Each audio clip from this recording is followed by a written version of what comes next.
صوفی صاحب کہتے ہیں کہ چاہے ہندو ہو چاہے مسلمان، لڑکیاں آوارہ ہو جائیں، لڑکے آوارہ ہو جائیں، تو ان کے علاج کے لیے کسی ڈاکٹر، کسی دعا تویز، معوذ، بندش کرنے والے، دعا تویز کرنے والوں کے پاس نہیں جانا چاہیے۔ مصرعۂ نور بھی مجھے یاد آتے ہیں۔ ایک شعر فرماتے ہیں علی کا نام کوئی جب پکارتا نکلا، اس میں ایکو بھائی جان بند کر رکھیے گا، مائک میں جو ایکو ہے اس کو بند کر دیجئے گا، اور اس کی آواز صرف اسی کیمپس میں رکھیے گا۔ اب رات کے 10:35 ہونے کو ہیں، کچھ لوگوں کے سونے کا وقت ہوگا، دن بھر فائبر کی کرسی پر بیٹھ کے کاروبار کیا ہوگا۔ پیسے کمانا بھی عبادت ہے، لیکن پیسوں کی محبت یہ عذاب ہے ایک قسم کا، سمجھ رہے ہیں؟ تو پیسے کمانا اچھی چیز ہے، بہت لوگ زمینوں پر بیٹھ کر کے، رکشے پر، ٹھیلے پر، کرسیوں پر، سائیکل پہ کاروبار کیے ہوں گے، اس وقت وہ گھر پہ آرام کرنا چاہتے ہیں۔ ان کے آرام میں ہماری باتیں خلل پڑیں گی تو پھر ہمارا یہاں مجلس شیخ عبدالقادر سجانا احسن طیب نہیں ہوگا۔ لہٰذا میں گزارش کروں گا کہ میری آوازوں کو کم کر دیں، جتنے میں مرد و خواتین، بچے بچیاں یہاں پر بیٹھے ہیں، اسی کیمپس میں آواز رکھیں۔ حضور غوث پاک کے شہزادے سگے شباہت میاں شاہ صاحب قبلہ فرماتے ہیں کہ مدینہ شریف میں حضور صدیق اکبر رضی اللہ تعالیٰ عنہ راتوں کو ننگے پاؤں چلا کرتے تھے۔ ان سے عمر فاروق اعظم نے پوچھا کیا بات ہے، راتوں کو چپل نہیں پہنتے؟ تو آپ نے فرمایا تھا چپل جوتے اس لیے نہیں پہنتا کہ میرے چپل کی کھٹ کھٹ کی آواز سے کسی غریب کی نیند میں خلل پیدا ہو جائے گا۔ کاش ہماری جماعت کے، ہمارے ملک کے، ہماری مذہب کے، ہمارے معاشرے کے یہ بچے خواہ کسی مذہب اور دھرم کے ہوں، یہ اپنی بائک میں، اپنے بلٹ میں سیلنسر نکالنے سے پہلے یہ سمجھ لیتے کہ میری جو اتنی بائک کی تیز آواز ہے، ہو سکتا ہے کسی مریض کے ہاتھ سے دوا نہ گر جاتی ہو، کسی ماں کی گوشت سے بچے زمین پر نہ آ جاتے ہو، اتنی آوازوں کے ساتھ ہم گلی کوچوں سے گزرتے۔ فرمایا میں جوتے چپل اس لیے نہیں پہنتا کہ میرے چپل جوتے کی کھٹ کھٹ کی آواز سے کسی غریب کی نیند میں خلل نہ پیدا ہو جائے۔ فرمایا یہ تعلیم کہاں کی ہے؟ آپ نے فرمایا مجھے آمینہ کے لال نے یہی تعلیم دی ہے۔ میں گزارش کروں گا کہ باہر کی آوازوں کو بند رکھیں، ایکو بالکل بند کر دیں، آوازیں اسی کیمپس میں رکھیں۔ اگر اتنے لوگ جو شہر کے چنے ہوئے لوگ آئے ہوئے ہیں یہی چراغ بن کر کے پورے شہر میں روشنی پھیلائیں گے تو میں یہ سمجھتا ہوں کہ اندھیرے کا خاتمہ ہو جائے گا۔ ہر گلی، ہر کوچے سے لوگ آئے ہوئے ہیں، اب واپس جائیں گے تو یہ برکتیں لے کے جائیں گے۔ ایک منقبت کا شعر مجھے یاد آیا جب حضور سرکار نور میاں کی بات آئی، علی کا نام کوئی جب پکارتا نکلا تو ٹھوکروں سے بلاؤں کو مارتا نکلا۔ قافیہ مشکل ہے، پتہ لگاؤ لیا ہوگا اس نے نام علی جو آسمان سے تارے اتارتا نکلا۔ سہم کے رہ گئی جرت سگانے دنیا کی، علی کا شیر کوئی جب ڈکارتا نکلا۔ سہم کے رہ گئی جرت سگانے دنیا کی، علی کا شیر کوئی جب ڈکارتا نکلا۔ میرے امام فاضل بریلوی رضی اللہ تعالیٰ عنہ حضور غوث اعظم کی بارگاہ میں کس احسن اور طیب طریقے سے خراج پیش کرتے ہیں۔ آپ فرماتے ہیں طلب کا منہ تو کس قابل ہے یا غوث، مگر تیرا کرم کامل ہے یا غوث۔ فرماتے ہیں کہ تیرے خدام کے آگے ہے ایک بات جو اور اقطاب کو مشکل ہے یا غوث، جو کام بڑے بڑے قطب نہیں کر سکتے وہ کام غوث پاک کے خادم چٹکیوں میں کر دیا گیا۔ فرماتے ہیں کہ لوگ کہتے ہیں کہ حضور غوث اعظم کی باتیں جو کرتا ہے اس کی باتیں، غوث اعظم کی باتیں فرشتے کیا کرتے ہیں۔ میرا امام کہتا ہے کیسی باتیں کرتے ہو، غوث پاک کی باتیں فرشتے کرتے ہیں؟ نہیں، سنو، جو غوث پاک کی باتیں کرتا ہے اس کی باتیں فرشتے کیا کرتے ہیں۔ میرے امام کی مفہوم ہے، ان کی مجلسوں میں بڑے بڑے اولیاء اقطاب و اوتاد آتے تھے، فرماتے یہی نہیں ولی کیا مرسل آئیں خود حضور آئیں، وہ تیری واس کی محفل ہے یا غوث۔ سبحان اللہ۔ فرماتے ہیں مجھ سے غوث اعظم پوچھیں تجھے کیا چاہیے تو میں کہہ دوں گا آپ سے آپ ہی کو مانگ رہا ہوں۔ کہا تو نے جو مانگو گے ملے گا تو رضا تجھ سے تیرا سائل ہے یا غوث۔ بہت بہت مبارک ہو آپ سب کو اس مبارک مجلس کا حصہ بننا، اور شورائے کرام کی ایسی جماعت یہاں پر آئی ہے۔ چغلیہ میں ربیع نور شریف کے موقع پر ہونے والے اس مشاعرے کی آج پھر سے یاد تازہ ہو جائے گی انشاءاللہ۔ یہ تمام تر لوگ بیٹھے ہوئے ہیں، بہت لوگوں کی یادیں ہمیشہ وابستہ رہتی ہیں، ان کے احسانات یاد رہتے ہیں۔ اللہ اس شہر پر ایسی ہی محبت کی بارش فرمائے۔ تیزی کے ساتھ میں سلام کروں، جواب دیں، اس کے بعد تھوڑی سی گفتگو کرتا ہوں۔ السلام علیکم ورحمۃ اللہ وبرکاتہ۔ آقا کریم کی بارگاہ نور و کرم میں درود شریف کا ہدیہ تبریک پیش کریں اور پڑھیں۔ اللہم صلی علی سیدنا و شفیعنا و نبینا و مولانا نورک محمد وعلی آل محمد بعدد کل معلوم لک۔ یہ حضور غوث پاک کی محفل ہے۔ غوث پاک امام حسن کے لاڈلے کے لاڈلے کے لاڈلے کے لاڈلے۔ تفریح الخاطر میں علامہ عبد القادر اربلی نے لکھا ہے، سرکار امام حسن نے ایک مرتبہ اپنا سر مبارکہ اٹھایا، لوح محفوظ جس پہ لوگوں کی تقدیریں لکھی جاتی ہیں، اس تختی کو دیکھا۔ کوئی نہ نعرہ لگائے نہ کوئی سبحان اللہ زور سے بولے۔ جب میرا دل کہے گا میں آپ کو بلا لوں گا انشاءاللہ۔ جزاک اللہ۔ یہ محفل اس لیے بھی بڑی بارونت ہے کہ اس میں آپ سب لوگ آئے ہوئے ہیں، اور مخدوم گرامی حضور الشاہ ہاشم میاں شاہ صاحب قبلہ علی رحمہ کے شہزادے سرکار سیدو شاہ کی بارگاہ قریب میں ہے، اور اس لیے بھی اس محفل کی روحانیت میں مجھے برکت نظر آ رہی ہے۔ میں ابھی 2 ہفتہ ہوا مجھے بغداد شریف سے آئے ہوئے، سرکار غوث پاک کی بارگاہ سے تقریباً 6 یا 7 دن تو میں کربلا شریف میں تھا، مولا عباس کی بارگاہ میں، مولا حسین چلیں گے انشاءاللہ، ہاتھ اٹھائیں انشاءاللہ، بولیں انشاءاللہ، اور پھر مولا علی کی بارگاہ میں تھا، بڑے بڑے نبیوں رسولوں کی چوکٹ ہے، الحمدللہ رب العالمین، چلیں گے نا انشاءاللہ۔ وہاں پر بیٹھا ہوا تھا تو مجھے اس تاریخ کے حوالے سے میرے موبائل میں وائس ریکارڈنگ آئی تھی، تو غوث پاک کی بارگاہ بیٹھا ہوا تھا۔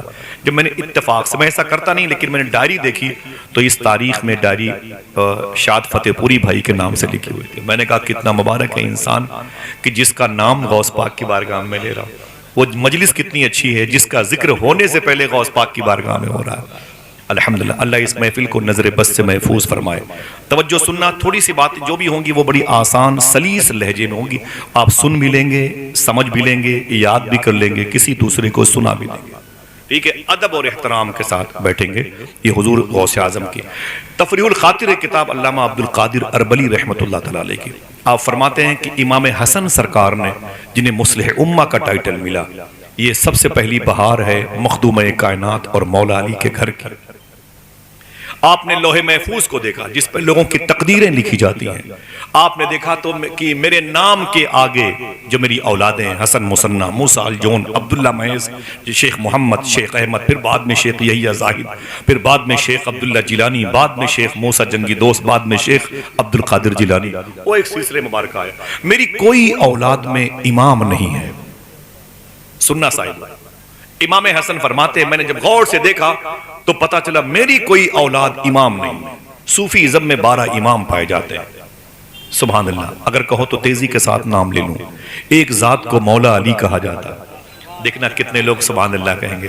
دوسری ذات کو امام حسن کہا جاتا ہے، تیسری کو امام حسین کہا جاتا ہے، اس کے بعد امام زین العابدین کا نام ہے، امام باقر کا نام ہے، امام جعفر صادق کا نام ہے، ان کے بیٹے امام موسیٰ کاظم کا نام ہے، ان کے لاڈلے امام علی رضا کا نام ہے، ان کے لاڈلے امام محمد جواد تقی کا نام ہے، ان کے لاڈلے امام علی نقی ہیں، ان کے لاڈلے امام حسن عسکری ہیں، بعد میں ان کے لاڈلے امام مہدی آنے والے ہیں انشاءاللہ۔ ہاتھوں کو اٹھا کے بولو انشاءاللہ۔ اللہ کا شکر ہے کہ ان سارے اماموں کی مزارات پر جو مدینہ شریف میں ہیں، جو نجف اشرف کرم ہوا ان پر، تو بغداد شریف چلی گئی۔ کرسچن تھی، عیسائی ازم سے ان کا تعلق تھا، اور چلی گئی وہ بغداد شریف۔ اور غوث پاک کی بارگاہ سے تقریباً 4 کلومیٹر کے فاصلے پر بدیش منترالے ہے، صالحیہ کے بالمقابل کئی ملکوں کے ایمبیسڈر ہاؤس بنے ہوئے ہیں، تو وہاں پر وہ لیڈی جو تھی نا، وہ سروس کرنے لگے بدیش منترالے میں۔ تو انہوں نے بعد میں چھٹی کے دنوں میں وہاں کے مسلمان جو قائد تھے ان سے انہوں نے کہا کہ مجھے بغداد کی زیارت کرائیں، تو کسی نے کہا وہاں چلیں جہاں سلمان محمدی ہیں۔ بولے وہاں کیا ہے؟ بولے ان کی مزار شریف ہے۔ بولے میں تو کرسچن ہوں۔ بولے ان کی مزار شریف پہ کسرا کا محل ہے جو 2500 سال پہلے کا بنا ہوا ہے، حضور کی پیدائش پر جس کی دیواریں پھٹ گئی تھی۔ آپ چل کے وہ دیکھ لیں۔ کربلا میں مولا حسین ہے جہاں سے پوری دنیا کو فیض ملتا ہے۔ نجف میں دنیا کی سب سے بڑی قبرستان ہے جہاں 1 کروڑ سے زیادہ مردے دفنے ہیں، آپ چل کے وہ دیکھ لیں۔ بقیہ سامرہ، کرکوک، سلیمانیہ، کردستان کی بہاریں دیکھ لیں، باقوبہ کے محلات دیکھ لیں۔ بغداد بڑا عظیم شہر ہے، آل عباس کا بسایا ہوا، آپ اس شہر میں رہتی ہیں، اس شہر کے جو برکت والی علامتیں وہ دیکھ لیں۔ تو وہ لیڈی کہتی ہے میں نے سفر کیا بغداد کا۔ پھر میں نے کہا اور کیا ہے؟ کسی نے کہا ہر جگہ گھوم لیا۔ میں نے کہا ہاں۔ بولے ایک آستانے پہ چلیں گے؟ میں نے کہا کہاں؟ بولے قریب میں ہے۔ میں نے کیا نام ہے؟ بولے شیخ عبد القادر جیلانی۔ تو وہ کہتی ہیں جب غوث پاک کا نام سنا تو میں نے کہا چلے، جیسے باب الشیخ محلے میں آئی نا، 4 کلومیٹر کا فاصلہ ہے، وزارت الخارجیہ بدیش منترالیہ سے شیخ باب الشیخ۔ جیسے میں ٹیکسی سے اتر کر کے اندر گئی حضور غوث پاک کی بارگاہ میں، کہتی میں اٹھنے والی تھی، دیر ہو گئی، میرا دل اٹھنے کے لیے تیار نہیں تھا، دل کھچا ہوا جا رہا تھا شیخ کی بارگاہ میں۔ اللہ اکبر۔ بولے دل ایسا لگا کہ جب میں آ گئی اپنے روم پر تو دل میرا وہیں رہ گیا۔ کیا کہا تھا دل لکھنوی نے؟ نظر ان سے ملانا چاہتا ہوں، میں دل کو دل بنانا چاہتا ہوں۔ اللہ اکبر۔ وہ کہتی ہیں بس عام چھٹی کے دنوں میں میں اپنی آفس سے نکلتی اور کپڑے درست کر کے دوپٹہ اوڑھ کر کے میں سیدھے غوث پاک کی بارگاہ میں۔ اللہ اکبر۔ پھر اتنا دل لگ گیا کہ جلدی سے میں کھان پان بھی وہیں کیا کرتی۔ وہاں ایک بڑے عظیم الشان بزرگ تھے بابا غلام احمد، فاطمہ خالہ کہتی ہیں میں ان کی خدمت کرتی رہی۔ اللہ اکبر۔ ان کے لباس کو اپنے ہاتھوں سے دھلتی رہی، ان کے لیے مرچ کی چٹنی روٹیاں بنا کے ان کو پیش کرتی رہی، بابا غلام احمد کی جوتیاں اپنے دوپٹے سے صاف کرتی رہی اور دن بھر غوث پاک کی بارگاہ میں اپنے دوپٹے سے جھاڑو لگاتی رہی۔ چھٹی کے دنوں میں مجھے اتنی خوشی ہوتی کہ آج میں سیدنا شیخ کے روضے شریفہ پہ رہوں گی۔ سبحان اللہ۔ وہ سروس کرتی رہیں، سروس کرتی رہیں، ڈیوٹی کرتی رہیں، ڈیوٹی کرتی رہیں۔ سبحان اللہ۔ نعرہ تکبیر، نعرہ رسالت لگائے، نعرہ علماء کرام سے گزارش ہے۔ سبحان اللہ۔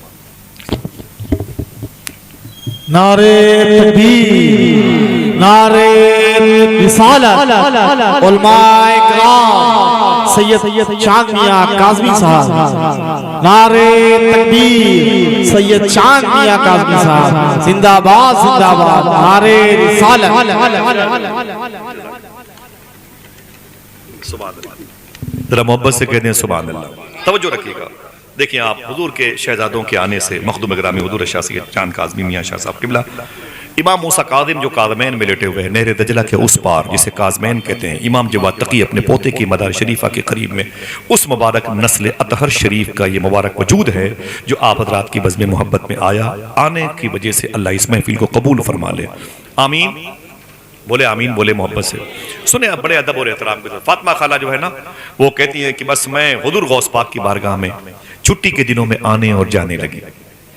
پھر ایک دن ایسا آیا کہ میری ڈیوٹی کیا ختم ہوئی، میں وہاں سے وہ جو ہے وقت میرا پورا ہو گیا، ریٹائرمنٹ کا وقت آ گیا، تو مجھے میرے آفس کے مین سر نے کہا کہ تمہاری ڈیوٹی فلاں مہینے ختم ہو جائے گی۔ وہ کہتی ہے کہ بس میں رونے لگی، میں غوث پاک کی بارگاہ میں، دیکھیں بھائی جان آواز، وہ کہتی ہے میں غوث پاک کی بارگاہ میں گئی۔ میں نے کہا شیخ، ابھی کی بات ہے، مشکل سے 50 سال 40 سال پہلے کی۔ وہ کہنے لگی یا شیخ عبد القادر، میری چھٹی ختم ہو گئی ہے اور مجھے حکومت ہند اپنے ملک بلا رہی ہے، آپ کا دربار مجھ سے چھوٹ رہا ہے، بڑی یادیں وابستہ رہیں گی، آپ کی یادیں بہت آئیں گی، یا شیخ کیا مجھے پھر کبھی بلاؤ گے؟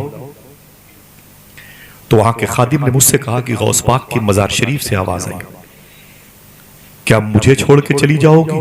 اللہ، کیا مجھے چھوڑ کے چلی جاؤ گی؟ تو رونے لگی، غوث پاک کی جالی شریف پکڑی، کہا یا شیخ لوگ سڑکوں پہ کلمہ پڑھتے ہیں، علماء کرام کے سامنے کلمہ پڑھتے ہیں، قرآن کو گواہ بنا کے کلمہ پڑھتے ہیں، لوگ در و دیوار کو مساجد میں جا کے کلمہ پڑھتے ہیں، میں چاہتی ہوں کہ آپ کو گواہ بنا کے کلمہ پڑھ کے مسلمان مشرف با اسلام ہو جاؤں۔ کہتی میں نے کلمہ پڑھا حضور غوث پاک کی بارگاہ میں نے سارے کاغذات کو وہیں پر پھاڑ کر کے میں نے دیے، اور پھر غوث پاک کی بارگاہ سے مجھے ایک نام عطا ہوا، دیکھنا کون کون سبحان اللہ کہتا ہے، مجھے یہ نام عطا ہوا کہ تمہارا نام آج سے فاطمہ رکھا جائے گا۔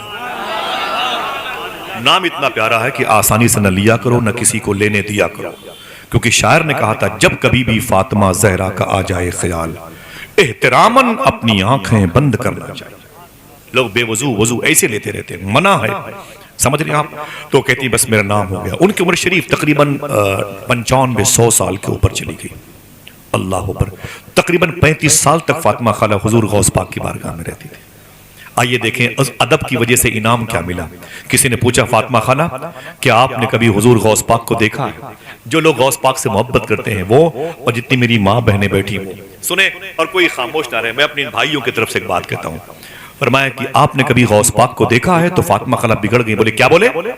بولے کبھی آپ نے شیخ عبد القادر غوث پاک کو دیکھا ہے؟ تو آپ نے رو کر کے کہا خدا کی قسم ایسا کوئی دن نہیں گزرتا جس دن غوث اعظم مجھ سے باتیں نہ کرتے ہوں۔ اللہ اکبر، اللہ اکبر، اللہ اکبر۔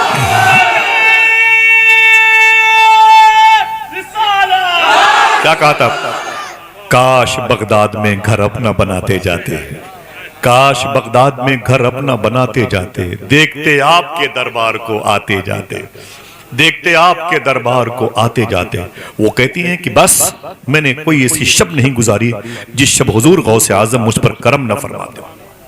اگر ایک مرتبہ کوئی اور کہہ دے سبحان اللہ تو میں ایک بات بتاؤں، ہاں تو گڑا کے بدل لبیک یا غوث اعظم، یہ نام سب کے لیے یکسیر ہے، یہ نام سب کے لیے شفا بخشتا ہے۔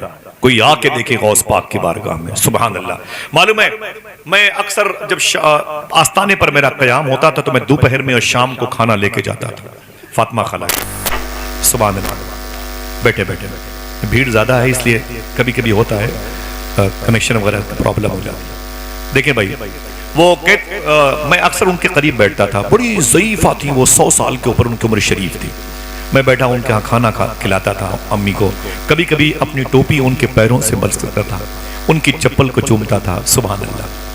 مجھے یہ بھی شرف حاصل ہوا کہ میں بیٹھا ہوا تھا تو میں نے، بہت ضعیفہ تھی، 100 سال کے اوپر تھی وہ، چلنے میں دقت ہوتی تھی، تو میں نے تیل لے کر کے ان کی مبارک پیشانی پہ، ان کے سر میں نے یہ بھی خدمت کا شرف سر میں بیٹھ۔ بولے کیا کرتا ہے میرا بیٹا؟ تو میں نے کہا مما میں چاہتا ہوں کہ تو آپ کے سر میں تیل لگاؤں، سبحان اللہ۔ بڑی خوش ہوتی تھی، بڑی دعا دیتی تھی۔ مجھے انہوں نے ایک بات کہی تھی، مخدوم رانی سید صاحب قبلہ تشریف فرمائے، مجھے کہا تھا کہ ایک دن مجھ سے حضور غوث پاک نے فرمایا فاطمہ قصیدہ غوثیہ پڑھا کرو فجر کی نماز کے بعد یا مغرب کی نماز کے بعد، اور لوگوں سے کہا کرو کہ اسے پڑھا کریں۔ پھر آپ نے فرمایا تھا سن بیٹے سن، تو بھی پڑھا کر، لوگوں سے کہا کر کہ اسے پڑھا کریں۔ قصیدہ غوثیہ بڑا مبارک عمل ہے، پڑھو گے انشاءاللہ۔ ایک کلام ہے حضور غوث پاک کا، 28 30 32 اشعار ہیں۔ جہلم پڑوسی ملک میں ایک ندی ہے جہلم، اس ندی کے کنارے پر ایک بزرگ کہتے ہیں میں نے دیکھا ایک قلندر کو تو نہر کی جو لہریں ہوتی نا انگلیوں سے اسے اٹھاتا تھا، نہر کی لہریں ہوتی نا اسے یوں اٹھاتا تھا اوپر پھر چھوڑتا تھا، وہ دھرام سے گرتی تھی لہریں، وہ کھیلتا تھا لہروں سے کھیلتا تھا۔ وہ اللہ والے کہتے ہیں میں قریب گیا، میں نے کہا اے کیا کرتا ہے یار تو نہر جہلم کی لہروں سے کھیلتا ہے، تیری انگلیوں کے اشارے سے یہ لہریں اوپر جاتی ہیں نیچے آتی ہیں، کون سا عمل کرتا ہے؟ دیکھنا کون سبحان اللہ کہتا ہے۔ اس نے کہا میں کوئی عمل نہیں کرتا، صرف فجر کی نماز کے بعد قصیدہ غوثیہ پڑھا کرتا ہوں۔ میں علماء کرام سے بھی اپنوں سے گزارش کرتا ہوں اسے پڑھا کریں، ماں بہنوں سے بھی گزارش کرتا ہوں انشاءاللہ بولے۔ وہ دوپٹے سے غوث پاک کی بارگاہ میں خدمت کرنے کا فیض کیا ملا، غوث پاک کے خادموں کے جوتوں کو اپنے دوپٹے سے خدمت کرنے کا فیض کیا ملا۔ مخدومہ فاطمہ خالہ سبحان اللہ، بڑے بڑے ہندوستان کے پڑوسی ملک کے بڑے بڑے مشائخ اپنا امامہ ان کے قدم پہ جا کے رکھ دیتے تھے، بڑے بڑے لوگ ان کی بارگاہ میں دعاؤں کے خواستگار ہوتے تھے۔ اور ان کی ایک عادت تھی، بتاؤں کوئی دقت تو نہیں، شام کو سونے سے پہلے وہ بغداد شریف کی مارکیٹ سے روٹیاں منگاتی تھی، روزانہ ڈیلی سے خوب پیسے آتے تو روٹیاں منگاتی، اور رات میں کئی گھنٹے روٹیوں کے ٹکڑے ٹکڑے کر کے اسے بڑی سی پلیٹ میں رکھ لیتی تھی فاطمہ خالہ، اور صبح فجر کی نماز کے بعد صحن قادری غوث پاک کے آنگن میں ان روٹی کے ٹکڑوں کو بکھیر دیتی تھی، روٹی کے ٹکڑوں کو بکھیر دیتی تھی، اور وہ بکھیرنے کے بعد اس میں کبوتر آ جایا کرتے تھے، مٹی کے برتن میں پانی رکھ دیا کرتی تھی، سبحان اللہ، اور پھر بیٹھ کے کبوتروں کو روٹی کے ٹکڑے کھاتے ہوئے دیکھتی تھی۔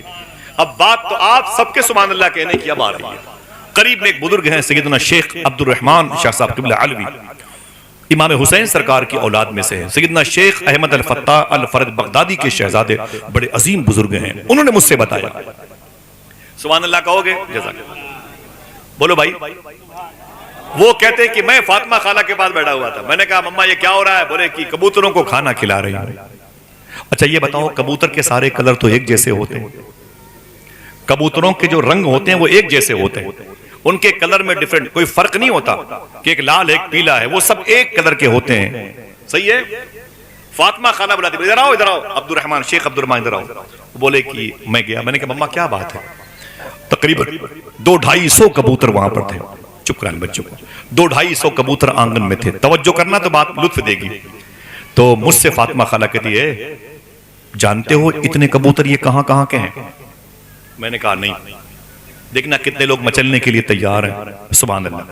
وہ کہتی ہیں کہ میں نے کہا تمہیں پتا ہے کہ یہ کبوتر کہاں کہاں کے ہیں؟ یہ کبوتر کہاں کہاں کے ہیں؟ میاں کو پہنا ماشاءاللہ سبحان اللہ. تمہیں پتا ہے کبوتر کہاں کہاں کے؟ میں نے کہا نا مجھے نہیں معلوم. تو فاطمہ خالہ کہتی ادھر کے جو 17 کبوتر ہیں یہ کربلا سے آئے ہیں. 122 کبوتر نجف اشرف سے آئے ہیں. ان میں سے 78 کبوتر یہ کاظمین سے آئے ہیں. ان میں سے 33 کبوتر یہ سامرہ سے آئے ہیں. ان میں سے 18 کبوتر یہ امام اعظم کی بارگاہ سے آئے. اے میرے بیٹے سن, تو کیا سمجھتا ہے یہ کبوتر فاطمہ خالہ کی روٹیاں کھانے کے لیے آتے ہیں؟ نا یہ تو شیخ عبد القادر جیلانی کے دربار میں حاضری کے لیے آتے ہیں. سبحان اللہ سبحان اللہ. اللہ سلامت رکھے. اللہ ذرا ہاتھوں کو اٹھا کے جواب دیجئے لبیک یا غوث اعظم. اونچی بولیں لبیک یا غوث اعظم. بولے یہ غوث پاک کی مجلس ہے, یہ سیدنا شیخ کی محفل. تم کیا سمجھتے ہو یہ کربلا سامرہ کاظمین آزمین اور یہ نجف اشرف سے یہ کبوتر روٹی کھانے آتے ہیں؟ نا یہ تو سلطان الرجال, سلطان الاولیاء, سلطان الابدال, سلطان الاقطاب سیدنا شیخ عبد القادر جیلانی کے دربار میں سلامی پیش کرنے کے لیے آتے ہیں. آئے ہائے ذرا پیار سے کہہ دو سبحان اللہ. وہ دربار کتنا عظیم دربار ہوگا. وہ بابو شیخ کیسا ہوگا جہاں سیدنا شیخ آرام کر رہے ہوں گے. اپنے حجرے خاص سے نکلے. قرآن شریف میں آیت کریمہ ہے یا ایھا الذین آمنوا اتقوا اللہ وکونوا مع الصادقین. اے ایمان والو اللہ سے ڈرو. پھر سے ریورس کرتا ہوں میں, اے ایمان والو اللہ سے ڈرو. پھر سے ریورس کرتا ہوں میں, قرآن آپ سے کہہ رہا ہے اے ایمان والو اللہ سے ڈرو. اللہ کس سے کہہ رہا ہے؟ جلدی بولو کہ ہم سے کہہ رہا ہے. اور یہ بھی کہہ رہا ہے کہ تم مومن ہو, خوش ہو جاؤ. آپ کو اللہ مومن کہتا ہے, یہ بہت بڑی بات ہے. پھر بھی ایک شرط لگائی کہ تم اللہ کہتا ہے مجھ سے ڈرتے رہو. نہیں ڈرو گے تو آزاد ہو جاؤ گے. آوارگی, پھر یہ آوارگی تمہارے اندر سے ایمان کی برف کی سل کو پگھلا دے گی. اور اس کے بعد اللہ ایک اور الٹیمیٹم دے رہا ہے, اگر تم مجھ سے ڈرتے بھی ہو, ایمان والے ہو, تو ایک کام یہ کرنا وَكُونُوا مَعَ الصَّادِقِينَ, سچوں کے ساتھ رہنا. بولو کیا کہتا ہے, کس کے ساتھ رہنا؟ اگر میرا سوال ہے اس دور میں سلفیوں کے ساتھ, آل سعود کے سے میرا سوال ہے, اگر وَكُونُوا مَعَ الصَّادِقِينَ سچوں کے ساتھ رہو, اس پر تمہیں عمل کرنے کی باری نوبت آئی, تم کس کے ساتھ رہو گے؟ آل سعود کہے گا میری نظر میں تو ایک ہی سچا ہے جسے ٹرمپ کہتے ہیں, جسے نیتنیاہو کہتے ہیں, ولادیمیر پوتن کہتے ہیں. ان کی نظر میں وہی سچے ہیں. اور کوئی آپ سے پوچھے کہ آپ اگر سچوں کے ساتھ ہو تو کون ہے سچا, تو ایک گونگا بھی بولے گا اسی سچے کو تو اجمیر کا بادشاہ کہتے ہیں, اسی سچے کو تو محبتوں کا امام وارث پاک کہتے ہیں, اسی سچے کو تو غریب نواز کہتے ہیں, اسی سچے کو شیخ عبد القادر جیلانی کہتے ہیں. یا یوں کہیں کہ 900 سال سے لے کے اب سے لے کے امام مہدی تک جو سچوں کا سردار بنا اسے شیخ عبد القادر جیلانی کہتے ہیں. سچوں کے ساتھ, درویشوں کے ساتھ, اللہ والوں کے ساتھ رہو گے, یہ ڈرنا بھی کام آئے گا اور یہ ایمان بھی سیف رہے گا, ورنہ آزاد ہو جائیں گے ہم, پھر ایمان کی جو بیساکھی ہے وہ گر جائے گی. یہ حضور غوث پاک کی بارگاہ. ذرا محبت سے کہہ دو سبحان اللہ. کیا شان تھی حضور غوث اعظم کی. نام فاطمہ خالہ رکھا, حضور غوث پاک کو اس نام سے بڑی محبت تھی. کیوں؟ غوث اعظم کی امی کا نام تھا فاطمہ. ایسی بولو گے اتنی خاموشی سے, اتنا مبارک نام, سبحان اللہ. حضور کی لاڈلی بیٹی کا نام فاطمہ, سبحان اللہ. اب اس نام پر آؤں گا تو بہت ٹائم لگے گا. ایک مرتبہ حضور غوث اعظم اپنی بارگاہ بیٹھے ہوئے تھے, ایک عورت روتی ہوئی آئی, سبحان اللہ. اس نے کہا یا شیخ. کہا کیا بات ہے؟ کہا میں نہر دجلہ نہر کے قریب بیٹھ کے کپڑے دھل رہی تھی, میری 4 سال کی بیٹی بیٹھی ہوئی تھی, اچانک اس کا پاؤں پھسل گیا اور نہر میں گر گئی اور بہ گئی. صبح سے شام ہو گئی, سرکار میں روتی رہی, میری بچی نہ ملی. غوث پاک نے جوتیاں پہنی, اپنا عصا لیا, امامہ شریف باندھا اور سیدھے اپنی خانقاہ سے باہر. خانقاہ شریف سے تقریباً 1.5-2 کلومیٹر کے فاصلے پر وہ نہر ہے جسے نہر دجلہ کہتے ہیں. یہ بالکل بغداد کے بیچو بیچ میں یہ نہر بہتی ہے. ایک طرف کو آزمین کہتے ہیں, ایک طرف کو کاظمین کہتے ہیں. یہ وہاں کی ہسٹری ہے. تو جیسے حضور غوث پاک گئے, آپ نے اس عورت سے کیا کہا؟ توجہ ہے, دیکھیں بھائی صلاح الدین صاحب تشریف لائے, سبحان اللہ. کیا کہا حضور غوث اعظم نے؟ یہ بتا تیری بیٹی کہاں ڈوبی تھی اور کب ڈوبی تھی؟ اس نے کہا صبح ڈوبی تھی، اب تو کئی گھنٹے ہو گئے۔ حضور غوث اعظم نے کیا کہا؟ جس کا دل کہے وہ مسکرائے۔ فرمایا تیری بیٹی کا نام کیا تھا؟ اس نے کہا میری بیٹی کا نام تھا فاطمہ۔ اونچی بولے، میری بیٹی کا نام تھا فاطمہ۔ حضور غوث اعظم نہر دجلہ کے کنارے پر کھڑے ہو گئے، فرمایا اے دجلہ، نہر سے کہا گنگا جمنا سر ایسے نام، اس کا بھی نام ہے دجلہ۔ اے نہر دجلہ سن، تجھ کو میری جدہ امی فاطمہ کے نام کا واسطہ، وہ جو چھوٹی سی 4 سال کی فاطمہ تیرے اندر ہے اسے نکال۔ اتنا کہنا تھا، خدا کی قسم وہ 4 سال کی بچی کئی گھنٹوں پہلے جو ڈوبی ہوئی تھی نہر دجلہ میں، وہ لبیک یا شیخ عبد القادر جیلانی کہتے ہوئے باہر آ گئی۔ اللہ اللہ اللہ، سبحان اللہ۔ بولو بولو بولو، جواب دو، ہاتھوں کو اٹھا کے جواب دو۔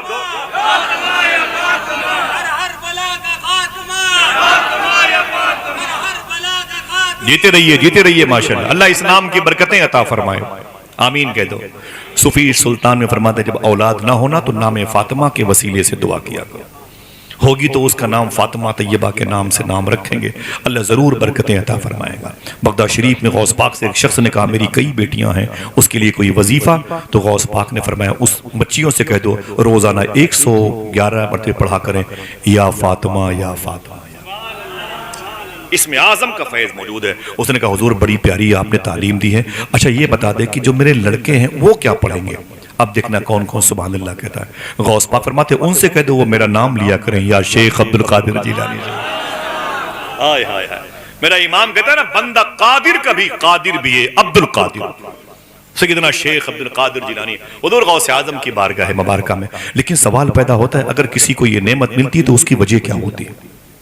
اگر کوئی ڈاکٹر بنا ہے تو ایسے ہی بن گیا، ماں کے پیٹ سے نکلا اور کسی شہر میں غائب ہو گیا اور پھر MBBS کی، نیورو سرجن کی، BOMS کی، FMBS کی ڈگری لے کے واپس آ گیا؟ نا نا نا نا، پتا کرو تو پتا چلے گا اس کی ماں اور اس کے باپ نے بڑی قربانی دی ہے۔ سمجھ رہے ہیں آپ؟ اس کی ماں اس کے باپ نے بڑی قربانیاں دی ہیں، تب جا کے بیٹا ڈاکٹر بنا، انجینئر بنا اور BOMS بنا، FMBS بنا، یہ جج بنا اور وہ ایڈوکیٹ بنا، چیف جسٹس بنا، مفسر قرآن بنا، محدث قرآن بنا، محدث بنا اور یہ عظیم الشان وہ عالم قرآن بنا۔ ماں باپ کی قربانیوں سے بیٹوں کو مرتبے ملا کرتے ہیں، سمجھ رہے ہیں آپ؟ اگر یہ آپ کو آ گیا تو اس دور کی ان مشکلات کا حل سمجھ میں آئے گا۔ جو آج مسلمان یہ سوچ کے پریشان ہیں کہ میرے گھر کی لڑکیاں ہندو مذہب کے لڑکوں کے ساتھ جا رہی ہیں، ہندو مذہب والے یہ سوچ کے پریشان ہیں کہ میرے گھر کی بچیاں مسلمانوں کے ساتھ جا رہی ہیں۔ دونوں کے پاس اس مسئلے کا حل کیا ہے؟ صوفی صاحب کہتے ہیں کہ چاہے ہندو ہو چاہے مسلمان، لڑکیاں آوارہ ہو جائیں، لڑکے آوارہ ہو جائیں تو ان کے علاج کے لیے کسی ڈاکٹر، کسی دعا تویز، معوذ، بندش کرنے والے، دعا تویز کرنے والوں کے پاس نہیں جانا چاہیے۔ پوچھا گیا پھر اس کا علاج کیا ہے؟ کہتے ہیں پتہ کرو دسترخوان پر کہیں سے حرام لقمہ تو نہیں آ گیا۔ ایسے چیختے رہے گا مجھ جیسا کتوں سے بدتر مولوی، اثر کچھ نہ پڑے گا، خدا کی قسم اثر نہ پڑے گا جب تک ہمارے دسترخوان کے نوالے اچھے نہیں ہوں گے۔ میری بات سمجھ گئے؟ زمین بھی حالانکہ پاک ہے، مجھے اچھا نہیں لگ رہا ہے، میں اپنا رومال بچھا دیتا اگر اس پہ نقش پائے مصطفیٰ نہ ہوتا تو۔ اگر کوئی زحمت ہو تو بیٹھ جائیں، زمینوں پر بیٹھ جائیں، اور میں دل سے دعا کروں گا ان زمینوں پر بیٹھنے والوں کو اللہ غوث پاک کے آنگن میں بیٹھنے کی توفیق عطا فرما دے۔ چاہے تو بیٹھ، کوئی بات نہیں، بیٹھ جائیں، یہ زمین زمین نہیں ہے، اب تو اسے آسمان کہا جائے۔ کیا میں نے کہا؟ لڑکے آوارہ ہو جائیں، نشے کی دکانوں پر ہوں، چاہے ہندو ہوں چاہے مسلمان، لڑکیاں آوارہ ہوں، ہوٹلوں کی زینت ہوں، چاہے ہندوؤں کی چاہے مسلمانوں کی۔ ایسا کیسے ہو گیا؟ جن لڑکیوں کو اپنے گھر میں رہنا چاہیے وہ آوارہ کیسے ہو گئی؟ اللہ اکبر۔ آئیے اس کے علاج کی طرف جائیں، اختلافات نہیں، پتا چلے گا کہ ماں باپ، وہ جو انسٹیٹیوٹ ہے، وہ جو کلاس ہے، وہ جو خانقاہ ہے، وہ جو ایک اسکول ہے، اگر وہ کارخانہ وہ صحیح ہوگا تو اس کے اندر سے جو چیزیں نکلیں گی وہ اچھی ہوں گی، یعنی اصل اچھی ہوگی تو پھر نسل اچھی ہوگی۔ سمجھ گیا؟ ورنہ آپ چیختے رہیے اے میرے مولا میرے بچے کو ڈاکٹر بنا دے، وہ دعا کرنے سے نہیں ہوگا، محنت کرنے سے ہوگا، پھر جب محنت ہوتی رہے گی پھر دعا ہوتی رہے گی تو کام بنے گا۔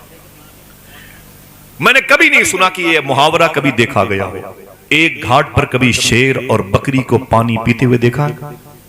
بولو بھائی، اونچی بولیں، نہیں دیکھا، کبھی نہیں دیکھیں گے۔ اگر دیکھنے کی نوبت آئے گی تو پھر دیکھنے کے لائق ہی نہیں بچیں گے۔ صحیح ہے کہ نہیں؟ شیر اور بکری کو ایک گھاٹ پر کبھی پانی پیتے ہوئے نہیں دیکھا گیا. پھر یہ محاورہ کیسے بنا؟ میں بتا دوں، آج سے 13.5 پونے 1400 سال پہلے ایک ایسا دور آیا تھا ملک شام سیریا کے جنگل میں، ایک مرتبہ ایک ہی گھاٹ پر شیر اور بکری پانی پی رہے تھے. میں حلف اٹھا کے بول دوں، سیدو شاہ سرکار کی چادر پکڑ کے بول دوں، ایک جنگل میں شیر اور بکری ایک گھاٹ پر پانی پی رہے تھے. ایک آدمی قریب آیا، بولا واقعی شیر ہے کہ ڈپلیکیٹ ہے، اوریجنل ہے؟ اس نے کہا یار یہ شیر ہے، یہ بکری ہے. شیر بکری اکٹھا پانی پی رہے ہیں، کیا شیر اندھا ہے؟ کیا شیر بکری پاگل ہے؟ کیا دونوں کے لیے خطرہ. شیر حملہ کرے گا تو اس کا شکاری بھی ہوتا ہے وہیں پہ ہو، بکری کی جان جانے کے امکانات موجود ہیں. پھر یہ دونوں ایک ہی گھاٹ پر پانی پی رہے ہیں، وجہ کیا ہے؟ اس وقت کے ایک مسلمان نے کہا اس کی وجہ یہ نہیں کہ شیر اندھا ہے بکری پاگل ہے. بولے پھر اس کی وجہ یہ ہے کہ اس وقت ایک بادشاہ زمین پر ایسا موجود ہے جس کا نام عمر بن عبدالعزیز ہے، وہ اتنا اللہ سے ڈرتا ہے کہ شیر بھی اس کا نام سن کے ڈرتا ہے. اللہ اکبر، اللہ اکبر. اتنا وہ ڈرتا ہے اللہ سے کہ شیر بھی اس کے نام سے ڈرتا ہے. دیکھ جنگل کی بکریاں بھی بے خوف ہیں، یہ دمبے جانور بھی شیر سے ڈرتے نہیں ہیں. جب میں نے یہ پڑھا تو میں نے کہا ذرا سوچوں کہ عمر بن عبدالعزیز کا بایو ڈاٹا کیا ہے. لگے ہیں لوگ مار پیٹ کرنے میں. آئیے اس کے علاج کی طرف. وعدہ کرو انشاءاللہ اس پر عمل کرو گے؟ ہاتھوں کو اٹھا کے بولو عمل کرو گے انشاءاللہ. جلسے بڑے مہنگے ہیں اور بہت مشکل کام ہے، روزانہ پرمیشن لے نہیں سکتے، روزانہ محلے والوں کو تکلیف دے نہیں سکتے، روزانہ ہم آپ کو بلا نہیں سکتے. ہم جیسے کتوں سے بدتر انسان تو ایسے ہی ٹہلتے رہتے ہیں. پوچھ کر میرا پتہ وقت رائے گا نہ کرو، میں تو بنجارا ہوں کیا جانے کدھر جاؤں گا. اور ایک بتا دوں، آج میں ہوں کل نہیں رہوں گا. بڑے بڑے لوگ اسی گلی کے مشاعرے میں، کہیں بسمل بھاگل پوری، کہیں ہنر پلاموی، اور کہیں پر حسن نواز سیوانی، کہیں معین جامی، ان جیسے ناموں کے مالکان آج دنیا چھوڑ چکے ہیں. کبھی ہم بھی نہ رہیں گے، آپ رہیں، آپ کی نسلیں رہیں، آمین کہہ دیں. کیوں؟ شاعر نے کہا تھا زندگی میں بھی مسافر ہوں تیری کشتی کا، تو جہاں مجھ سے کہے گی میں اتر جاؤں گا. لیکن وعدہ کرو انشاءاللہ اس بات کو یاد رکھو گے. ہر دن جلسے جلوس میں مت جایا کرو، اتنا ٹائم آپ کے پاس نہیں. ایک جلسے میں جا کے کچھ باتیں سن کے اس پر عمل کر لو، اپنے گھر میں سوتے رہو گے، ہر دن جلسوں میں رہنے کا ثواب ملتا رہے. جلسوں کی بھیڑ بڑھاتے رہو گے، کرسیاں رات بھر لوگ ڈھوتے رہیں گے، جلسے والوں کو خود سننے کا موقع نہ ملے گا تو میرے بھائی کیا مطلب. لیکن ایک جلسے میں آؤ اور 10 سال تک اسی پر عمل کرو. میں نے بایو ڈاٹا پڑھا عمر بن عبدالعزیز کا. یار بات کیا ہے، یہ خدا سے اتنا ڈرتے ہیں کہ جنگل کا شیر ڈرتا ہے. جب میں ان کی پیچھے کی ہسٹری میں نے پڑھی نا تو مجھے ایک بادشاہ یاد آیا، ایک حضور کا غلام یاد آیا جسے عمر فاروق اعظم کہتے ہیں. کاش سب سبحان اللہ کہتے ہیں. کوئی کمزور نام نہیں ہے. ان کے دور میں 1086 شہر فتح ہوئے تھے. دنیا کے 2 سپر پاور حکومت، روم اٹلی جسے کہتے ہیں، فارس مدائن ایران جسے کہتے ہیں، دونوں ملکوں کے دونوں بادشاہوں کی محلوں کی چھتوں پر اسلامی جھنڈا انہی کے دور میں لہرایا تھا.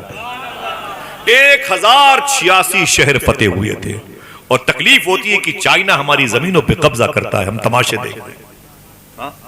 ہم نے جسے کہا تھا کہ ہم تو چین کے مردوں کو کفن دے نہیں سکتے، آج وہ ہماری زمینوں پر قابض ہے. ہم کہاں سے آگے بڑھیں گے؟ ہم تو آپس میں لڑنے میں لگے ہوئے ہیں. ملک کی ترقی کی طرف کسی کا ذہن نہیں جا رہا ہے. دعا کرو اللہ اس ملک میں خوب محبت کی بارش فرما دے. آمین کہہ دو. لوگ ہم سے لڑنا چاہتے ہیں، صاحبو ہم کیوں لڑیں کسی سے؟ ہمارا اسلام لڑنے کے لیے نہیں ہے. لیکن مسلمانوں اگر آپ اسلام کو پڑھنا چاہتے ہو تو غریب نواز کو پڑھو، خواجہ صاحب کو پڑھو. انشاءاللہ بولے اجمیر شریف میں اگر کوئی ہندو لڑکی جوان ہوتی تو اس کی شادی کی فکر اس کے باپ سے زیادہ غریب نواز کو رہا کرتی تھی. ہم آپس میں لڑے. ہم تو مذہب دیکھ کر کے علاج کرتے ہیں، مذہب دیکھ کر کے دکانوں کے قریب میں گرنے والی موٹر سائیکل کے مسافر کو اٹھاتے ہیں، مذہب پوچھ کر کے اسے پانی دیتے ہیں. مسلمان ہے کہ نہیں؟ نا نا نا نا، ایسی غلطی کبھی مت کرنا. انشاءاللہ وعدہ کرو انشاءاللہ. لوگ لگاتے ہیں نعرہ کہ فلاں کی دکان سے سامان نہ خریدو. آپ کا نعرہ یہ ہونا چاہیے کوئی بھی ہندو یا مسلمان ہمیں ہر غریب انسان کی دکان سے سامان خریدنا ہے. انشاءاللہ دل سے بولو انشاءاللہ. یہ اسلام ہے. یہ امام حسین نے اسی لیے قربانیاں دی کہ ہر گھر تک پہنچ جائے. حضور نے اپنی گود میں اسی لیے